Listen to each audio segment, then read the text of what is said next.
रूप यौवन धन संपत्ति रूप यौवन धन संपत्ति प्रभुता में विवेकिता एकैकम्प्यनर्थाय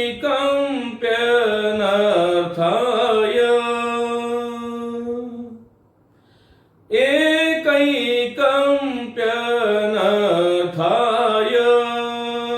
किमु यत्र चतुष्टयम् किमु यत्र चतुष्टयम्।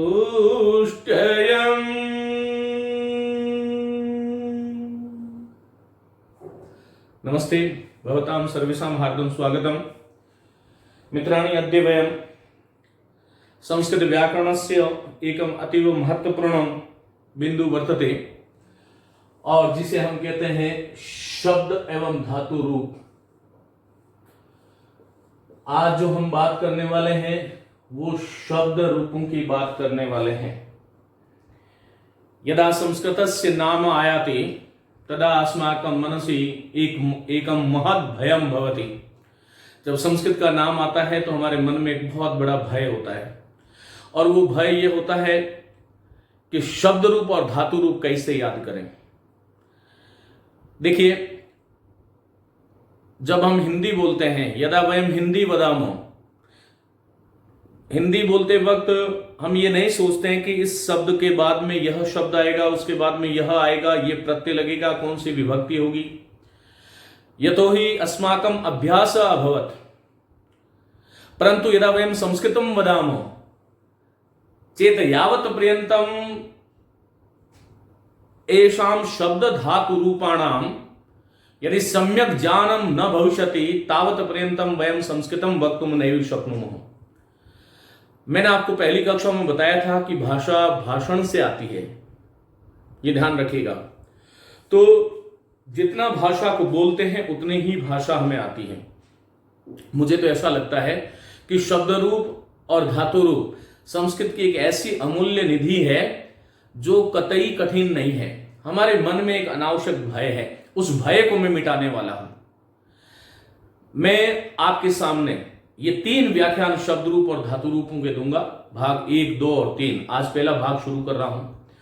मुझे पूर्ण विश्वास है कि जो इन शब्द रूपों के तीनों व्याख्यानों को जो सुन लेगा, निश्चित रूप से उसको जीवन में और कभी परीक्षाओं में शब्द रूप कैसे बनते हैं और किस शब्द का कौन सी विभक्ति का कौन सा रूप क्या होगा, यह कभी भी फिर भूलने का अवसर नहीं होगा।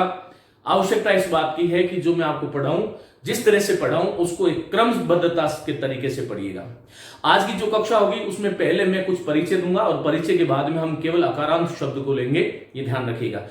जो कल की कक्षा होगी उसके अंदर मैं आपको ये बताऊंगा उसकी विधि क्या है, उसका तरीका क्या है कि आप किसी भी शब्द रूप को, एक शब्द रूप जानने के बाद में दुनिया के किसी भी शब्द रूप को कैसे आप उसको जो है किसी भी शब्द को, किसी भी विभक्ति के रूप को आप बना सकते हैं, इसके बारे में हम बात करने वाले हैं। मित्रों, हम शब्द रूप को जाने उससे पहले हमें थोड़ा सा प्रत्यय के बारे में जानना पड़ेगा, क्योंकि शब्दों, देखिए संस्कृत जो है वो संश्लेषणात्मक भाषा है और हिंदी जो है वो विश्लेषणात्मक भाषा है। जैसा कि हम सभी जानते हैं कि हिंदी में राम ने, राम को, राम से, द्वारा, राम के लिए, राम से, राम का, के, की, राम में और हे राम, माने शब्द जिसे हम प्रकृति कहते हैं उसके बाद में प्रत्यय अलग दिखाई दे रहे हैं हमें। लेकिन संस्कृत में शब्दों में ही प्रत्यय मिले होते हैं। प्रत्येक विभक्ति का एक प्रत्यय निर्धारित है, उसका रूप परिवर्तित होता है, परिवर्तित रूप होकर के वो हमारे सामने आता है। तो उसको जानने से पहले, शब्द रूप को जाने उससे पहले मैं 10 मिनट का एक सत्र आपको प्रत्यय के बारे में लेता हूं। मैं प्रत्यय के बारे में उस दिन विशेष बात करूंगा जिस दिन हम प्रत्यय प्रकरण की बात करेंगे। चलिए आइए, ये प्रत्यय क्या होता है। सामान्य बात यदि मैं करूं तो इसमें प्रत्यय उपसर्ग है और एक इन गति अर्थ वाली धातु है जिसका ई शेष रह जाता है और इसमें अच प्रत्यय है। मानी प्रत्यय शब्द में प्रत्यय कौन सा है कि अच प्रत्यय है। हम बात शब्द रूप की कर रहे हैं लेकिन प्रत्यय क्यों पढ़ा रहा हूं, तो इस कक्षा को जो सुन रहे हैं वो ध्यान रखिएगा। मैं ये चाहता हूं कि आप इसके ट्रिक को भी समझें, इसके विधि, इसके मेथड को भी आप समझें। इसलिए हमें प्रत्यय जानना बहुत आवश्यक है। मित्रों, प्रत्यय का सामान्य अर्थ होता है कि प्रत्यय एक शब्दांश होता है और यह शब्दांश जो है वो कहां लगता है? प्रकृति के अंत में जुड़ता है, प्रकृति के अंत में। अब सवाल ये उठता है, ये प्रकृति क्या चीज है? प्रकृति द्विधारियम प्रकृति, कहते हैं कि ये प्रकृति जो है वो दो तरह की होती है। मानी जिसको हम शब्द रूप कह रहे हैं, उसकी प्रकृति की यदि हम बात करें तो ये प्रकृति जो है वो दो प्रकार की होती है। ये प्रकृति देखिएगा, मानी प्रत्यय किससे जुड़ते हैं? प्रकृति से। और इसीलिए जब हम किसी शब्द की जब व्युत्पत्ति जानते हैं तब हम ये कहते हैं कि प्रकृति प्रत्यय कौन सा है, बताइए। प्रश्न भी ऐसे ही आता है, आपसे पूछा जा सकता है कि रामेषु, ऐसा पूछा जा सकता है प्रश्न कि रामेषु इत्यत्र प्रकृति प्रत्यय अस्ति, प्रकृति प्रत्यय अस्ति। मानी रामेषु, यह जो रामेषु शब्द है इसमें प्रकृति क्या है और प्रत्यय क्या है, और इसलिए हमें यह जानना चाहिए कि प्रकृति होती क्या है। मैंने आपको यह कहा कि प्रति धातु उपसर्ग के साथ में इन गति अर्थ वाली धातु से अस प्रत्यय जब जुड़ेगा तो यन संधि होकर के और प्रत्यय शब्द बन जाएगा। और प्रत्यय बनने के बाद में, क्योंकि यन संधि इसलिए बोलती है मैंने क्योंकि प्रत्यय और अय, इसके दो खंड करोगे तो प्रत्यय और अय होता है, वो प्रक्रिया में नहीं जा रहा मैं। और प्रत्यय जो है वो शब्द नहीं होते हैं, शब्दांश होते हैं, और ये हमेशा ही प्रकृति के अंत में, मानी जो मूल शब्द है उसे हम प्रकृति कहते हैं। ये मूल शब्द जो है वो दो तरीके से हम इसको कह सकते हैं कि दो तरह से ये मूल शब्द है। एक तो जिसको विभक्ति रहित मूल शब्द कहा जाता है, विभक्ति रहित मूल शब्द, जिसे हम मूल शब्द कह रहे हैं उसका मतलब वो विभक्ति से रहित है। और दूसरा जो संस्कृत में है उसे हम धातु कहते हैं। अब ये धातु शब्द कैसे बना, शब्द कैसे बना, विभक्ति का अर्थ क्या है, ये आज का विषय नहीं है। मैं आपको ये बता रहा हूं कि जो मैं ये प्रकृति की बात कर रहा हूं तो ये प्रकृति दो तरह की हो गई। ये दो प्रकार कौन कौन से हो गए? एक तो विभक्ति रहित मूल शब्द, आमतौर पर संस्कृत में पारिभाषिक दृष्टि से इसे हम कहते हैं प्रातिपदिक शब्द। मानी ऐसा शब्द जिसमें अभी तक प्रत्यय इत्यादि का योग न हुआ हो उसे हम प्रातिपदिक कहते हैं। और आप कारक प्रकरण जब पढ़ते हैं तब वो सूत्र जो विद्यार्थी पहले से संस्कृत के हैं वो समझ रहे होंगे, प्रातिपदिकार्थ लिंग परिमाण वचन मात्रे प्रथमा कारक प्रकरणस्य प्रथमम सूत्रम अस्ति। तो देखिए प्रातिपदिक जो शब्द है वो कौन सा है? विभक्ति रहित मूल शब्द। और एक होता है धातु। और धातु जो है, धातु मतलब दुह याच पच दंड रुद्ध ची ब्रू शास जी मत मुष नी री कृष व, पच है, पट है, रक्ष है, गम है, याच है, ये सारी की सारी धातु हैं। इन धातु और इन प्रातिपदिक शब्दों से जो जुड़ने वाले जो प्रत्यय है मित्रों, उसको हम संस्कृत व्याकरण में विभक्ति प्रत्यय कहते हैं। क्या कहते हैं हम? विभक्ति प्रत्यय। मानी विभक्ति प्रत्यय दो प्रकार का होता है। ये विभक्ति प्रत्यय जो है, एक तो होता है सुप जिसे हम कहते हैं सुबंत, और एक होता है तिंग जिसे हम कहते हैं तिगंत। देखो धीरे धीरे हम आगे बढ़ रहे हैं। हमने यहां से शुरू करा प्रत्यय शब्द कैसे बना, ये शब्द नहीं शब्दांश होता है। प्रकृति मानी प्रातिपदिक या धातु के अंत में जुड़ता है सार्थक शब्दों के निर्माण के लिए। प्रश्न कैसा आता है? तो रामेषु इत्यत्र प्रकृति प्रत्ययः क अस्ति। तो देखो अब ये विभक्त प्रातिपदिक और धातु ये दो प्रकार की जो हमारी संस्कृत में प्रकृति है, क्योंकि कहा गया है द्विधा इयम प्रकृति। द्विधा मानी दो प्रकार की है प्रकृति, एक तो प्रातिपदिक और एक धातु। प्रातिपदिक का मतलब हो गया ऐसा शब्द जिसमें अभी तक प्रत्ययों का योग न किया गया हो। और संस्कृत में एक बात है, अपदम न प्रयुंजित, मानी जब तक किसी शब्द को हम पद नहीं बना देते, जब तक न प्रयुंजित उसका वाक्य में प्रयोग नहीं करना चाहिए, ऐसा नियम है। विद्यार्थियों ये प्रातिपदिक और धातु में जुड़ने वाले जो प्रत्यय हैं उसका नाम है विभक्ति प्रत्यय। इन विभक्ति प्रत्ययों को हम दो भागों में बांटते हैं, एक तो सुबंत और एक तिगंत। यदि आपसे कोई पूछे कि सुबंता नाम प्रयोग केन सह भवति, किसके साथ होता है, तो प्रातिपदिकों के साथ। और तिगंत का प्रयोग किसके साथ होता है? तो धातु भी सह, मानी धातु ना सह या धातु भी सह, तिगंत प्रत्ययों को धातु से जोड़ा जाता है और सुबंत को जो है वो शब्दों से, जिसको हम प्रातिपदिक शब्द कहते हैं, उससे जोड़ा जाता है। उसका एक नाम है, वो है विभक्ति प्रत्यय। प्रत्ययों के आमतौर पर 5 भेद होते हैं। एक को हम बोलते हैं विभक्ति प्रत्यय, जिसके हमने 2 भेद कर दिए, सुबंत और तिगंत। एक होता है जो सुबंत और तिगंत के जो अलावा जो धातु से, जो तिगंत के अलावा जो धातु में जुड़ता है, वो होता है कृत प्रत्यय, जिसे हम कृदंत कहते हैं। और जो सुबंत के अलावा जो शब्दों में जुड़ता है, वो होता है तद्धित प्रत्यय। तो प्रत्ययों के कितने भेद हो गए? एक तो विभक्ति प्रत्यय, जिसको हमने सुबंत और तिगंत कहा। फिर विभक्ति के अतिरिक्त जो धातु से जुड़ते हैं, वो कृत प्रत्यय, जिससे बनने वाला शब्द कृदंत होता है। और सुबंत से अतिरिक्त जो शब्दों से जुड़ता है, वो तीसरा प्रकार का प्रत्यय होता है, वो तद्धित, और बनने वाला शब्द तद्धितांत कहलाता है। कुछ स्त्री प्रत्यय होते हैं। स्त्री प्रत्ययों का मतलब यह है कि जो पुल्लिंग शब्द है, पुल्लिंग शब्दों से स्त्रीवाचक शब्दों की प्राप्ति के लिए जो जिन प्रत्ययों का हम प्रयोग करते हैं, वो 7 ही प्रत्यय है और उनको हम स्त्री प्रत्यय कहते हैं। और कुछ जो है जिसको हम बोलते हैं धातु प्रत्यय, जो धातु के साथ में जुड़ते हैं, मानी धातु का अंग के रूप में जुड़ते हैं, वो धातु प्रत्यय भी होते हैं। तो ये 5 प्रकार के प्रत्यय जो है कुल मिलाकर के हमारी भाषा में हुआ करते हैं। ये ध्यान रखिएगा, मैंने कहा विभक्ति प्रत्यय, कृत प्रत्यय, तद्धित प्रत्यय, स्त्री प्रत्यय और धातु प्रत्यय। हम बात कर रहे हैं विभक्तियों की। अब हमारे मन में यह आ सकता है कि साहब धातुओं के रूप तो विभक्ति में चलता नहीं, तो इसका प्रत्यय में, विभक्ति प्रत्यय में हम कैसे कर रहे हैं?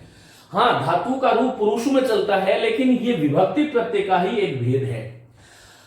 अब मित्रों सवाल ये उठता है कि यह विभक्ति प्रत्यय क्या है? तो इसमें पहला जो हमने बात करी यह है सुबंत। और सुबंत की जो संख्या है ना, सुबंत प्रत्ययों की जो संख्या है वो है 21, और तिगंत प्रत्ययों की जो संख्या है वो 18 है।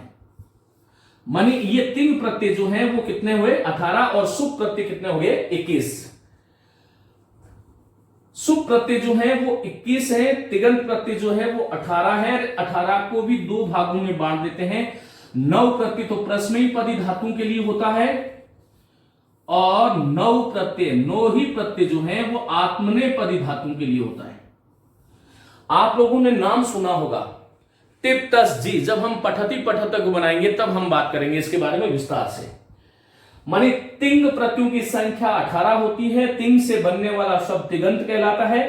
जैसे तिप एक जो है प्रत्यय आपने सुना होगा, टिप तस जी, सिप थस थ, मिप वस मस, ता ताम झ, था सतम ध्वम, इट वही मही। तो मैंने आपसे कहा कि पठ धातु है और ये प्रकृति हो गई है, ये तिप इसका प्रत्यय हो गया, माने ये प्रकृति है, ये इसका प्रत्यय है। और यदि मैं आपसे कहूं कि लट लकार में रूप क्या बनेगा, तो आप सब जानते हैं पठती बनेगा। और इसी पठ धातु के साथ में यदि मैं तिप प्रत्यय जोड़ करके और आपसे कहूं कि लिट लकार में क्या रूप बनेगा, तो सभी जानते हैं हम, या नहीं जानते हैं तो सीख जाएंगे। ये रूप बनेगा पठिष्यति।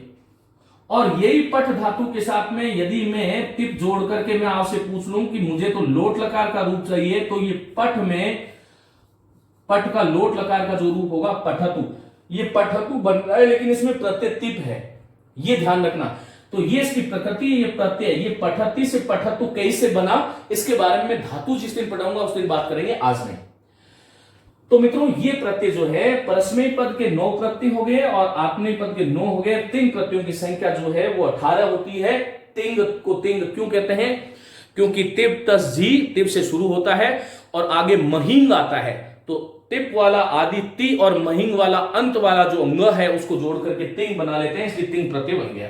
चलो अब ये जो सुबंत है, सुबंत की संख्या 21 होती है, ये हमें जानना चाहिए।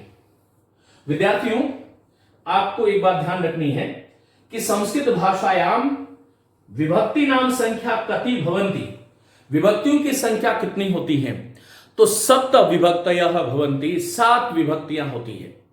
विभक्ति शब्द वि उपसर्ग भज धातु के साथ कितिन प्रत्यय जब लगता है तब विभक्ति शब्द बनता है। देखिए ये आज प्रथम कक्षा है वर्ण विचार के बाद की। थोड़ा आपको धैर्य रखना पड़ेगा कि मैं आपको लेकर के कहां जाना चाह रहा हूं। इसको आप लगातार देखते रहिएगा तो आपको समझ में आएगा कि मैंने यहां से इसको शुरू क्यों किया। मैं आपको बता रहा हूं, यदि आपसे कोई पूछ ले कि सुप प्रत्यानाम कति संख्या भवती, तो 1 तिंग प्रत्ययों की कितनी संख्या होती है कि 18। ये सुप और तिंग क्या है कि विभक्ति प्रत्यय, और ये किसमें लगते हैं कि तो प्रकृति में लगते हैं। प्रकृति दो प्रकार की बता दी, एक तो प्रातिपदिक शब्द और धातु। धातु से जुड़ने वाला प्रत्यय तिंग है और प्रातिपदिक से जुड़ने वाला प्रत्यय सुप है। इनकी संख्या 21 होती है, क्योंकि संस्कृत में विभक्तियां जो है वो 7 होती है। अब 7 विभक्तियां हैं तो हम बोलते हैं, एक तो है प्रथमा विभक्ति, प्रथमा मेरे साथ साथ लिखिएगा इसी तरह से, द्वितीया, तृतीया, चतुर्थी, पंचमी, षष्ठी, सप्तमी। और देखो संबोधन जो है उसको हम जो है वो संबोधन को हम जो है प्रथमा विभक्ति में सम्मिलित कर लेते हैं, इसलिए कारकों की संख्या षट कारकाणी भवंती। हिंदी भाषा में कारक भी 8, विभक्तियां भी 8। संस्कृत भाषा में विभक्तियां 7 और कारक 6। और इसका कोई कारण है, मैं विषयांतर नहीं करना चाहता इसके बाद वाला, क्योंकि मैं जब शब्द रूप और धातु रूप जो पढ़ लेंगे उसके बाद में मैं आपको संस्कृत बोलना सिखाऊंगा कि संस्कृत को बोले कैसे। ये आपकी रीढ़ की हड्डी है, ये आपको जानना चाहिए। तो ये क्या थी हमारी, बोलो, ये जो है विभक्तियां थी। अब देखिएगा, ये जो है वो विभक्तियां हैं। कितनी विभक्तियां, यदि आपसे पूछे कि संस्कृत में कितनी विभक्तियां होती है तो 7 होती है। सप्त विभक्तयः भवन्ति। कौन कौन सी होती है, तो मैंने आपको बता दिया कि ये जो है प्रथमा, द्वितीय, तृतीया। इसमें एक ध्यान रखना है, जो विशेष करके बालक गलती कर लेते हैं, वो ये है कि हम षष्ठमी बोल देते हैं, जबकि षष्ठमी नहीं होती है, षष्ठी होती है। यह हमें ध्यान रखना है। चलिए, अब हम सभी जानते हैं कि संस्कृत में 3 वचन होते हैं, 3 ही पुरुष होते हैं और 3 ही लिंग होते हैं। 3 पुरुष, 3 वचन, 3 लिंग। लिंग का अर्थ है पहचान। शब्दों की पहचान हमारे यहां 3 तरह से होती है। लिंग पर एक व्याख्यान हम देंगे, उससे आपको पता चलेगा कि संस्कृत में लिंग की अवधारणा क्या है। फिर माने कुछ पुल्लिंग हो सकता है, स्त्रीलिंग हो सकता है और नपुंसक लिंग हो सकता है। वचन कहते हैं संख्या को। कोई संख्या 1 है तो उसके लिए हम कहते हैं एक वचन है ये। कोई संख्या यदि 2 है तो उसके लिए हम द्विवचन कहते हैं, और यदि 2 से अलग है तो बहुवचन कहते हैं। हिंदी में आते आते ये द्विवचन का जो कॉन्सेप्ट है, ये अवधारणा जो है हिंदी में आते आते समाप्त हो गई। अब देखिएगा, जो हम बात कर रहे हैं कि सुप प्रत्ययों की संख्या 21 होती है। मैं आपको डायरेक्ट रामः, रामौ, रामा नहीं पढ़ाऊंगा। आप पुराने प्रश्न पत्र उठा के देखो, वो आपको ये पूछेगा प्रश्न, देखो लिखो, राम धन टा इत्यनेन रूपम भवति। ये प्रश्न आएगा। ये राम और टा की जगह आपसे ये कहा जा सकता है कि राम धन गे इत्यनेन रूपम भवति। या आपसे पूछा जा सकता है कि राम धन गस। राम की जगह नदी आ सकता है, पितृ आ सकता है, मातृ आ सकता है, राधा, गीता, सीता, यमुना, कुछ भी आ सकता है। ऐसे प्रश्न आएंगे। हम लोग क्या करते हैं ना कि हमने डायरेक्ट ये रख लिया कि रामः रामौ रामा, रामम रामौ रामान। अरे भाई, वो आपसे ये तो पूछ रहा है कि राम शब्द से 2 तरह से प्रश्न आएंगे। एक तो आपसे ये पूछा जा सकता है कि राम शब्द से तृतीया विभक्ति एक वचने किम रूपम भवति। तो सभी जानते हैं रामः रामौ रामा, रामम रामौ रामान और रामेण। लेकिन आपसे जैसे ही राम धन टा दिया, यहां पर गड़बड़ हो गई। तो ये अब आपको मैंने तो यहां पर ये दे दिया जी कि राम धन सु। अब आप रूप बनाओ।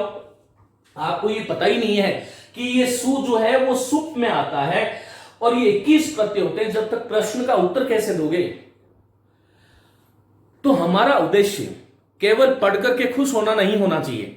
परीक्षा में कैसे प्रश्न आएंगे, उसका हम समाधान कैसे करें, यह हमें आना चाहिए। देखिए, प्रथम विभक्ति मैं आपको कह रहा हूं, यहां पर देखिए प्रत्यय जो होता है वो होता है सु, यहां पर होता है औ, यहां होता है जस। सु औ जस। अब मैंने आपसे कहा कि राम शब्द में राम तथा जस इत्यत्र इत्यस्मात् किम रूपम भवति। तो आपको ये पता है कि राम का, यदि ये जस का नहीं जानते हो कि जस का जो है आहा कैसे बना, कोई नहीं, आप ये तो जानते हो ना कि राम रामौ रामा, मानी जस जो है वो प्रथमा विभक्ति के बहुवचन वाले उस खाने में आ रहा है। तो यहां पर यदि मैं कहूं कि राम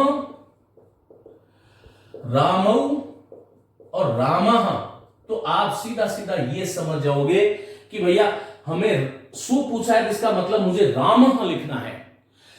ये जानना जरूरी है, लेकिन ये उससे जरूरी है जब तक आप ये प्रत्यय नहीं समझोगे।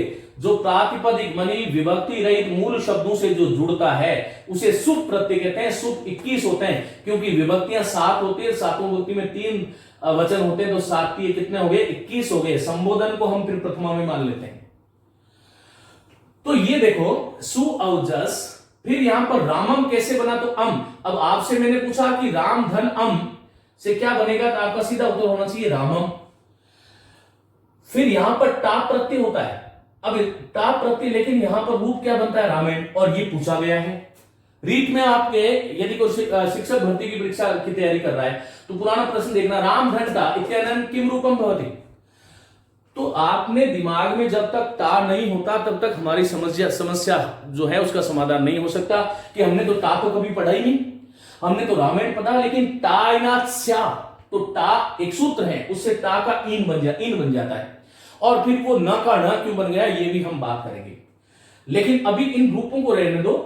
मैं इस तरह से प्रश्न आता है, मेरा अभी लक्ष्य केवल और केवल आपको सुप प्रत्ययों को याद कराना है। देखो जीवन में अपनी कॉपी में नोट कर लें, आरंभिक जो 10% काम है वो 90% समय लेता है, और अंतिम वाला 90% जो काम है केवल 10% समय लेता है। यदि आपने आरंभिक 10% वाले काम को, उस मेहनत को पूरी स्वाध्याय के साथ कर लिया, तो आगे वाले 90% में आपकी गाड़ी 500 की स्पीड से चलेगी तो भी कोई दिक्कत नहीं है। लेकिन यह जानना आपको जरूरी है। मैं आकर के यहां पर लिखो शब्द रूप और राम रामो रामो करूंगा तो वो आपको अच्छा तो लगेगा, लेकिन यह निश्चित रूप से है कि उससे परीक्षा में प्रश्न नहीं आ सकते। तो यह हमें सामान्य चीज है, लेकिन चूंकि देखिए संस्कृत जो है, यदा संस्कृत से गुरुकुल रूप आसीत् तदा संस्कृत धारा प्रवाह पूर्वकम जनः वदन्ति स्म। परंतु संप्रति हम संस्कृत से हमारा नाता कट गया है। जब शादी विवाह होता है पंडित जी आते हैं और हमारा काम एक ही होता है स्वाहा बोलने का, इसके अतिरिक्त हमें कोई काम ही नहीं दिया जाता। 4 लोगों को बिठा दिया जाता है और पंडित जी यही कहते हैं कि भाई स्वाहा बोलो, तब आपको भी स्वाहा करना है। अरे भाई ठीक है, लेकिन हमारे तो यहां पर नमः स्वस्ति स्वाहा स्वधा अलम वषट योगात्, हमें तो यहां पर स्वाहा क्यों बोलना है, किस लिए बोलना है, कहां पर बोलना है, कौन सी विभक्ति आएगी, ये सिखाया जाता था। संप्रति जो हमारी शिक्षा पद्धति है उसमें हमें तो केवल और केवल जो है हम रटा मारते हैं, रटा मारने से मामला गड़बड़ हो जाएगा।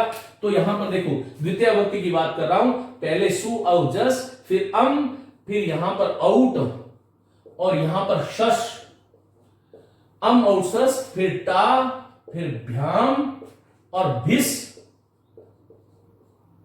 और फिर यहां पर अंगे, ये देखो अंगे अंगे, ये भ्याम का भ्याम ही रहेगा, और ये भ्यस, और यहां पर देखो यहां पर गसी, और यहां पर भ्याम, यहां पर भ्यस, और यहां पर गस, यहां पर ओस और आम, यहां पर गी, यहां पर ओस और यहां पर सु। यहां पर वापस प्रथमा विभक्ति के प्रत्यय आ जाते हैं, यहां पर विसर्ग का लोप होता है संबोधि में, सु औ और जस। विद्यार्थियों ये प्रत्यय है। अब मैं कुछ यहां से आपको बातें बताता हूं। पहली चीज तो आपको यह ध्यान रखना है कि इसमें जहां भी अंतिम अक्षर आप देख रहे हो उसका लोप हो जाता है। इस विधि से यदि कोई सीखना चाहेगा तो यदि आप प्रेरित करोगे मुझे, तो मैं आपको पूरे राम शब्द कई से बना उसकी सिद्धि करके बताऊंगा।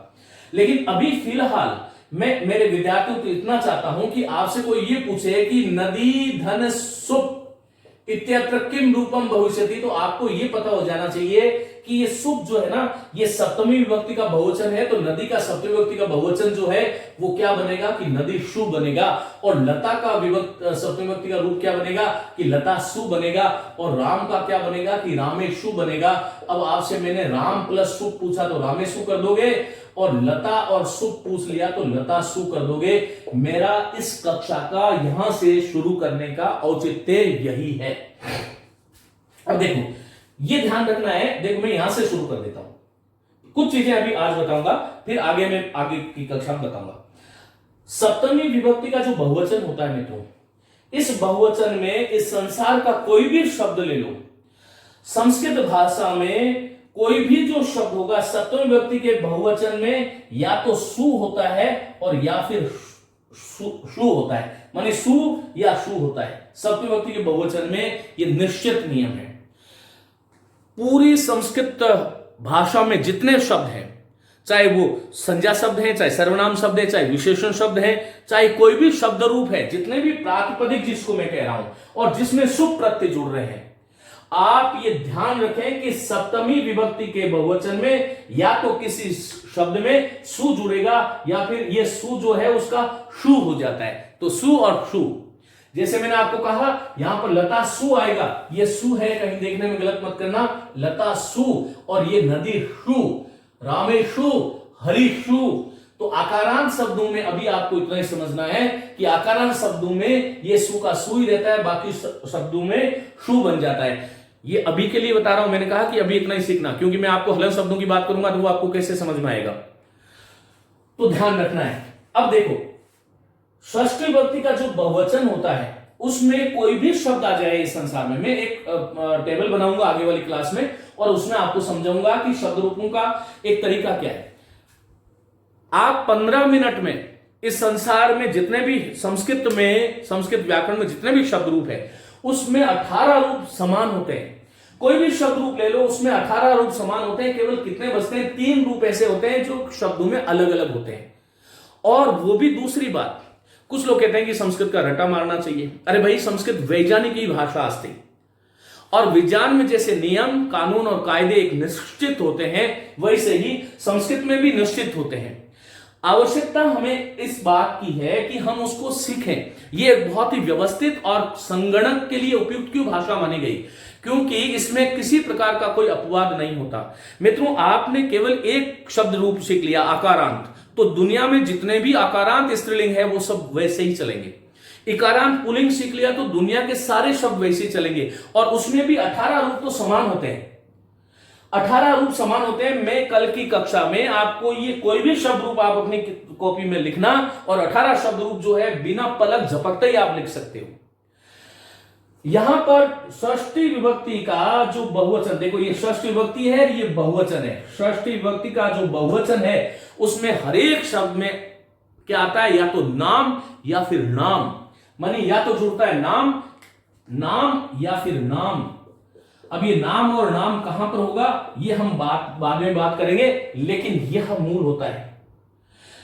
यहां पर नाम या नाम माने री र श जहां पर होता है वहां पर नाम हो जाता है, बाकी में नाम हो जाता है। जैसे रामा नाम लेकिन बाल का नाम, रामा नाम, नदी नाम लेकिन स्त्री नाम, इसी तरह से मति नाम लेकिन हरि नाम। तो ये हमें ध्यान रखना है। देखो, सप्तमी विभक्ति, षष्ठी विभक्ति, यहां पर इस संसार में जितने भी शब्द है ना उसमें स का विसर्ग, जिस इस टेबल में जहां पर आप स देख रहे हो ना, केवल इसको छोड़ दो, इसका से बन जाता है कुछ शब्दों में, बाकी विसर्ग बन जाता है। इनका आमतौर पर स का विसर्ग बन जाता है, तो क्या होगा भ्य, और ये यहां पर क्या हो जाएगा भी ही। तो अकारांत शब्दों को छोड़ दो, बाकी इस संस्कृत व्याकरण में, संस्कृत भाषा में जितने भी शब्द होंगे वहां पर भी भ्य नाम सु। तो यहां से शुरू करो, हर प्रत्येक मूल शब्द के आगे भी भ्य नाम सु, भी भ्य नाम सु हो गया। ये 5 रूप किसी भी शब्द के साथ में आप जोड़ो आपको समान मिलेगा। यहां से शुरू करो, ये तृतीय विभक्ति का जो द्विवचन है यहां पर लेकर के पंचमी के द्विवचन तक समान रूप बनते हैं। भ्याम। इस संसार का कोई भी शब्द ले लेना, कोई भी शब्द ले लेना, तृतीया चतुर्थी पंचमी में भ्याम भ्याम भ्याम ही होगा, और षष्ठी और सप्तमी का जो द्विवचन होता है वो एक ही होता है। यहां पर ओ हो की ध्वनि आती है, मानी यो हो और वो हो, राम यो हो और गुरु वो हो, कव्यो हो, साधवो हो, नद्यो हो, इस प्रकार नद्यो हो, नद्यो। और ये ध्यान रखना है कि यहां पर देखो संबोधन, संबोधन सदैव वही होता है जो प्रथमा विभक्ति का होता है, केवल कुछ अंतर होंगे, वहां पर मैं आपको बताऊंगा। प्रथमा व्यक्ति का जो है ना संबोधन का जो एक वचन है उसमें कुछ अंतर हो जाता है, द्विवचन और बहुवचन समान होता है। और प्रथमा कोई भी शब्द रूप आ जाए, प्रथमा का द्विवचन और द्वितीय का द्विवचन समान होता है, कोई भी शब्द रूप ले लो आप। अभी मेरी इस कक्षा के बाद में आप अपनी पुस्तक उठाना और पुस्तक में देखना, प्रथमा और द्वितीय का जो द्विवचन होता है दोनों का कोई भी शब्द रूप होगा समान होगा। तृतीया चतुर्थी पंचमी का द्विवचन समान होगा, षष्ठी सप्तमी का कोई भी शब्द रूप होगा द्विवचन समान होगा। यहां पर सु या शु जुड़ेगा, यहां पर नाम या नाम जुड़ेगा, यहां पर भ्यः भ्यः भी जुड़ेगा। बताओ है कि नहीं? मैंने आपको कहा कि किसी भी शब्द रूप के जो 18 रूप होते हैं वो समान होते हैं, यहां पर कुछ अंतर आता है और उसमें भी एक श्रेणी के शब्दों में अंतर नहीं आता। तो मित्रों अब हम देखिए इस संसार में कोई भी शब्द ले लो, संस्कृत व्याकरण की जो दुनिया है उसमें कुछ हलन शब्दों को छोड़ करके द्वितीय विभक्ति में आपको म मिलेगा। नदीम, रामम, हरीम, लताम, गंगाम, अबलाम, यमुनाम, गुरुम, साधुम, शिशुम, पशुम, वाचम, दिशम, पितरम, मातरम, कोई भी शब्द ले लो म ही मिलेगा। तो देखो यहां पर ये सारे के सारे कुछ 4-5 रूप ही तो बचे हैं जो हमें अलग होता है। मेरे मित्रों संस्कृत का जैसा कि मैंने कहा इसमें वैज्ञानिक दृष्टिकोण है, आपको चीजों को व्यवस्थित करना है। ये जो अभी मैंने पिछले 5, 7, 10 मिनट से जो बोला है उसको आप 4 बार सुनना। 4 बार सुनने से आपको समझ में आ जाएगा कि मैं ये बता रहा हूं कि सप्तमी व्यक्ति का बहुवचन जो है उसमें सु या शुई होगा, यहां पर नाम या नाम होगा, यहां पर कोई भी शब्द आएगा भ्य भ्य भी होगा, केवल अकारांत शब्दों को छोड़ देना। तृतीय व्यक्ति के बहुवचन में अकारांत शब्दों में अई ही जुड़ता है, रामई रामई। बाकी जितने भी शब्द होंगे गुरु भी, साधु भी, लता भी, गंगा भी, यमुना भी, हरि भी, पशु भी, ऋषि भी, कपि भी, सखी भी, गंगा भी, गो भी, वाच भी, दिक भी, ये जितने भी शब्द आएंगे उसमें भी ही जुड़ेगा। यहां पर भ्य हो, यहां पर भ्य, यहां पर नाम नाम, यहां पर सु या शु, यहां पर ओ हो मानी ये जो है यो हो वो हो, यहां पर ये समान होते हैं, ये समान होते हैं, यहां पर हमेशा ही म जुड़ता है। पीछे क्या रहा, टा, गे, गसी, गस और डी। और उसमें भी कुछ ध्वनि साम्यता होती है कि स्त्रीवाचक शब्दों में क्या आएगा, पुल्लिंग शब्दों में इस ये जो विभाग है आपका तृतीया चतुर्थी पंचमी षष्ठी सप्तमी के जो एक वचन है, इन रूपों में कौन सा साम्य होता है, क्या होता है, कैसे होता है, उसके बारे में मैं अगले व्याख्यान में आपसे बात करूंगा कि ऐसा क्यों होता है। मैं आपसे ये बात कर रहा था कि विभक्ति प्रत्यय को हमने 2 भागों में बांटा था, एक तो सुप और तिंग में। सुप का सुबंत होता है, तिंग का तिगंत होता है। ये 18 होते हैं जो धातुओं से जुड़ते हैं, 9 प्रश्नों पदों के लिए प्रत्यय है और 9 आत्मनेय पद के लिए है।